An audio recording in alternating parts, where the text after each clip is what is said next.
આ મંદિરની નોટિસ આ લોકોએ આજે રાત્રે 1 વાગે 5 વાગે નોટિસ બજાવી છે અને રાત્રે 1 વાગે ડિમોલેશન કરવાના છે।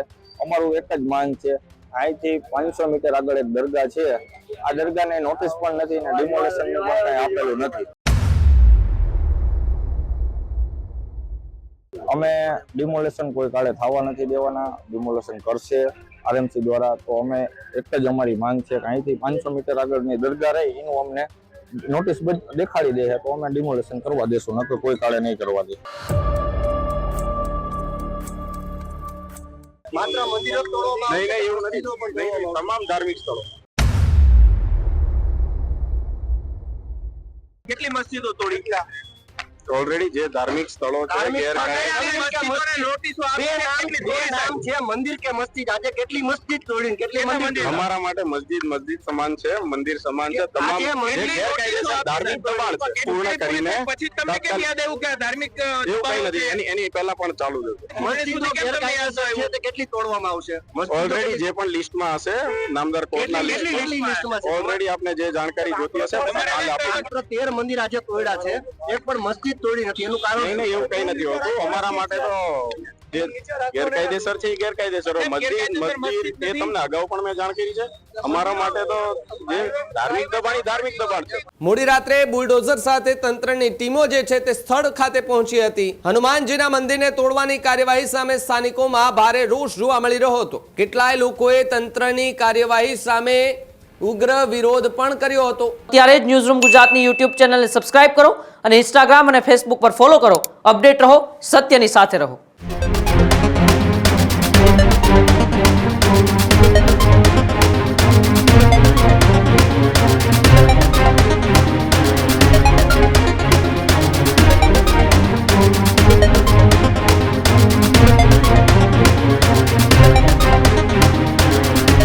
રાજકોટમાં મોડી રાત્રે મોટી બબાલના દ્રશ્યો સામે આવ્યા હતા। ડિમોલેશનની કામગીરી સમયે રાજકોટમાં મોડી રાત્રે રસ્તા પર સ્થાનિક લોકોએ વિરોધ નોંધાવ્યો હતો। મંદિરના ડિમોલેશનને લઈને સ્થાનિકોમાં રોષ ફેલાયો હતો। જી હા, શહેરના અલગ અલગ વિસ્તારોમાં ડિમોલેશનની કાર્યવાહી હાથ ધરવામાં આવી હતી, જ્યારે કાર્યવાહી દરમિયાન 13 જેટલા ધાર્મિક દબાણો જે છે તે તોડી પાડવામાં આવ્યા। મોડી રાત્રે બુલડોઝર સાથે તંત્રની ટીમો જે છે તે સ્થળ ખાતે પહોંચી હતી। પોલીસ બંદોબસ્ત વચ્ચે સમગ્ર કાર્યવાહી હાથ ધરાઈ હતી, જ્યારે શહેરના મવડી મેઇન રોડ વિસ્તારમાં પણ તંત્ર દ્વારા કામગીરી હાથ ધરવા માટે ત્યાં પહોંચ્યા હતા, અધિકારીઓ પહોંચ્યા હતા। હનુમાનજીના મંદિરને તોડવાની કાર્યવાહી સામે સ્થાનિકોમાં ભારે રોષ જોવા મળી રહ્યો હતો। મોટી સંખ્યામાં લોકો સ્થળ પર ભેગા થઈને વિરોધ કરતા જોવા મળ્યા। સ્થાનિક લોકોએ રામધૂન બોલાવીને તંત્ર સામે વિરોધ વ્યક્ત કર્યો હતો, જ્યારે વિરોધને કારણે વિસ્તારમાં થોડા સમય માટે તંગદિલીનો માહોલ પણ જોવા મળ્યો હતો। સ્થાનિકોએ મંદિર જાતે દૂર કરવાની બાંહેધરી આપી હતી, ત્યારબાદ તંત્ર દ્વારા માત્ર જે છે તે ઓટલો તોડવાની કાર્યવાહી હાથ ધરવામાં આવી હતી। મંદિર તોડવાની કાર્યવાહી અંગે શહેરમાં ભારે ચકચાર મચી જવા પામી છે। કેટલાય લોકોએ તંત્રની કાર્યવાહી સામે ઉગ્ર વિરોધ પણ કર્યો હતો। લોકો રસ્તા પર બેસી અને રામધૂન બોલાવતા જોવા મળ્યા હતા। જ્યારે વર્ષો જૂનું, એટલે કે એવું મનાઈ રહ્યું છે કે જે મંદિર એ 30 વર્ષથી એ જગ્યા ઉપર છે, એટલે કે રાજકોટનો પોષ ગણાતો એ વિસ્તાર મવડી મેઇન રોડ, કે જ્યાં દુકાનની બાજુમાં આવેલું એ નાનકડું મંદિર કે જેઓ ત્યાંના સ્થાનિકો માટે એક આસ્થાનું ધામ હોય, આસ્થાનું પવિત્ર એ વિસ્તાર હોય। ત્યાં હનુમાનજીનું એ મંદિર, ત્યાં દર શનિવારે મોટી સંખ્યામાં લોકોની ભીડ જે છે તે લાગતી હોય છે, દર્શન કરતા હોય છે અને ધન્યતા અનુભવતા હોય છે। એટલે પેલી કહેવત છે કે માનો તો ક્ષણે ક્ષણમાં ભગવાન છે, માનો તો પથ્થરમાં પણ ભગવાન છે। એ જ રીતે અહીંના લોકો મંદિર બનાવી અને હનુમાનજીની પૂજા અર્ચના અને આરાધના કરતા જોવા મળતા હોય છે, પરંતુ જે જગ્યા છે એ જગ્યા પર ગેરકાયદે મંદિર બનાવવાની વાત સામે આવી। તંત્ર દ્વારા એમને એ મંદિર તોડવાની વાત આવી। મોડી રાત્રે બુલડોઝર સાથે તંત્ર અને પોલીસનો કાફલો ત્યાં પહોંચે છે, એટલે સ્થાનિક લોકોમાં રોષ વ્યાપી ઉઠે છે। મંદિર ન તોડવાની પહેલા વાત ચાલે છે, ત્યારબાદ તંત્રને જે લોકો છે, સ્થાનિક લોકો એ કહેતા જોવા મળ્યા હતા કે અમે અમારી રીતે જાતે મંદિર તોડી પાડીશું, તમારે એની ઉપર બુલડોઝર નથી ફેરવવાનું। પરંતુ કાર્યવાહીના ભાગરૂપે જે તંત્રના અધિકારીઓ છે તેમણે પણ માનવતા દાખવી અને માત્ર જે ઓટલો હતો તેને તોડવી અને પછી જે કાર્યવાહી હાથ ધરી હતી, જે બાદ ત્યાં સ્થાનિક લોકો કે જે મોટી સંખ્યામાં ટોળે ટોળા ઉમટી પડ્યા હતા અને રસ્તા પર ઉતરી અને વિરોધ કરતા પણ જોવા મળ્યા હતા. આ કોર્પોરેશન દ્વારા જે 50 થી 55 વર્ષ જૂનું આ મંદિર છે, આ મંદિરની નોટિસ આ લોકોએ આજે રાત્રે 1 વાગે 5 વાગે નોટિસ બજાવી છે અને રાત્રે 1 વાગે ડિમોલેશન કરવાના છે. અમારું એક જ માંગ છે, અહીંથી 500 મીટર આગળ એક દરગાહ છે, આ દરગાહને નોટિસ પણ નથી ને ડિમોલેશન પણ કંઈ આપેલું નથી આ લોકોએ.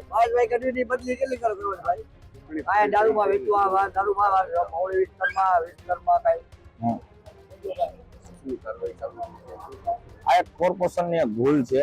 આ કોર્પોરેશનને ચૂંટણી પૂરી થઈને આ તરત નોટિસ ઇસ્યુ કરી. અમારી એટલી જ માંગ છે કે આ એક જ અમારી માંગ છે કે અહીંથી 500 મીટર આગળ જે છે દરગાહ, બરાબર, એ દરગાહમાં અમારે એને નોટિસ નથી ને અમને કેમ નોટિસ આપેલી છે?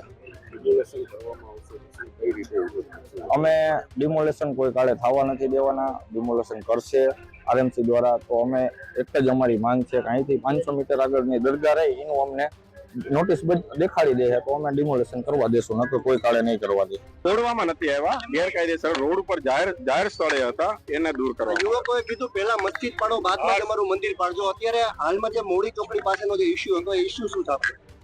અત્યારે ઇશ્યુ શું છે તમારી? ઇશ્યુમાં કઈ નથી. એ અમારે નામદાર કોર્ટમાં જે પીઆર દાખલ છે એ મુજબનું એ લિસ્ટમાં સામેલ છે. જે રોડ જાહેર રોડ ઉપરનું, ટીપી રોડ ઉપરનું ગેરકાયદેસર કહેવાય. એટલે એના બાબતે તમામ લીગલી પ્રોસિજર પૂર્ણ કરીને હાલ અમે દૂર કરવાની કાર્યવાહી ચાલુમાં છે. સર 50 વર્ષથી આ મંદિર હતા, કોર્પોરેશનને ધ્યાને ન આવ્યા? નહીં, ઓલરેડી 2004માં સર્વે પૂર્ણ થઈ ગયો છે અને જે તે સમયે કોર્ટમાં લિસ્ટ સામેલ છે. હવે એ લિસ્ટ મુજબની આ કાર્યવાહી ચાલુ. માત્ર મંદિરો તોડવામાં નહીં, એવું નથી. તમામ ધાર્મિક સ્થળો, તમામ જે ગેરકાયદેસર જાહેર રોડ ઉપરના જે કાર્યવાહી થઈ કેટલી મસ્જિદો કેટલા મંદિરો તોડ્યા? ઓલરેડી એ જાહેર જ છે, ઓલરેડી કોર્ટમાં સબમિટેડ છે. આજના દિવસે અંદાજિત એ પીઆરઓ મારફત તમે જાણ કરી, પીઆરઓ મારફત જાણ કરી ઓલરેડી જાણ છે. તમામ જાણ છે, પીઆરઓ મારફત જાણ કરી.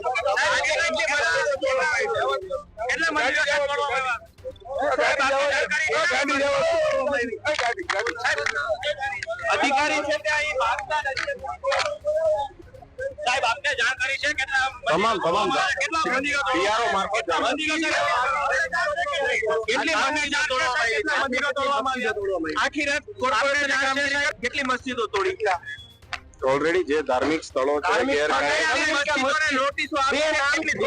છે મંદિર કે મસ્જિદ, આજે કેટલી મસ્જિદ તોડી, કેટલી મંદિર? અમારા માટે મસ્જિદ સમાન છે, મંદિર સમાન છે. તમામ ગેરકાયદેસર ધાર્મિક દબાણ છે, જે પણ કોઈ પણ આવી શકે. કોર્પોરેશન હિન્દુઓને ઉશ્કેરવાનું કામ કરે છે. બિલકુલ નહીં. અગાઉ પણ કાર્યવાહી ચાલુમાં હતી. ઓલરેડી કાર્યવાહી પૂર્ણ. આજે કેટલી મસ્જિદો તોડવામાં આવી સાહેબ? ગેરકાયદેસર ધાર્મિક દબાણની આપણે ચર્ચા સાહેબ મસ્જિદો ગેરકાયદેસર છે, એમને તમામ જે પણ એની લીગલી ફોર્માલિટી હશે, લીગલી ફોર્માલિટી પૂર્ણ કરીને તમામ કાર્યવાહી. 13 મંદિરોને નોટિસ આપી, એમ કેટલી મસ્જિદોને નોટિસ આપી છે? ઓલરેડી અગાઉ ઘણી બધી નોટિસ આપી ચૂક્યા છે. હાલ કાર્યવાહી ચાલુ છે. આજે જેમ આપી એવી રીતના કેટલી આપી? આજે નોટિસ આપીને અમે કાર્યવાહી નથી કરતા, એને સમય મર્યાદા આપતા હોઈએ છીએ, ત્યારબાદ કાર્યવાહી ચાલુ. જાણશે સાહેબ ગેરકાયદેસર મસ્જિદ જેવી આપણે ધાર્મિક દબાણો દૂર બધું જે અમારા માટે મંદિર મસ્જિદ જે પણ રોડ રસ્તા પર જાહેર રસ્તા પર આવતું હોય છે. દૂર કરીને હે જી જી. કેમ આવે છે? નહીં કોઈ વસ્તુ આપના નથી. મોટામાં ચહેરામાં હશ નહીં એવું કઈ નથી. કામ કરો છો? બિલકુલ નહીં. જે પણ લીગલી ફોર્માલિટી છે પૂર્ણ કરીને પછી તમને કેમ યાદ આવ્યું કે ધાર્મિક એવું કઈ નથી. એની પહેલા પણ ચાલુ જ હતું. કેટલી તોડવામાં આવશે? ઓલરેડી જે પણ લિસ્ટમાં હશે, નામદાર કોર્ટના લિસ્ટમાં ઓલરેડી આપને જે જાણકારી જોતી હશે તમામ માહિતી છે ઉપલબ્ધ છે. પણ અત્યારે એ ચર્ચાનો વિષય નથી. અત્યારે જે છે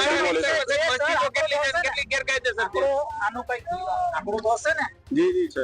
તો પછી અમને કયો તો ખરા, જનતા જાણવા માંગે છે. ના છે જાહેર સોર્સ ઉપર અવેલેબલ છે.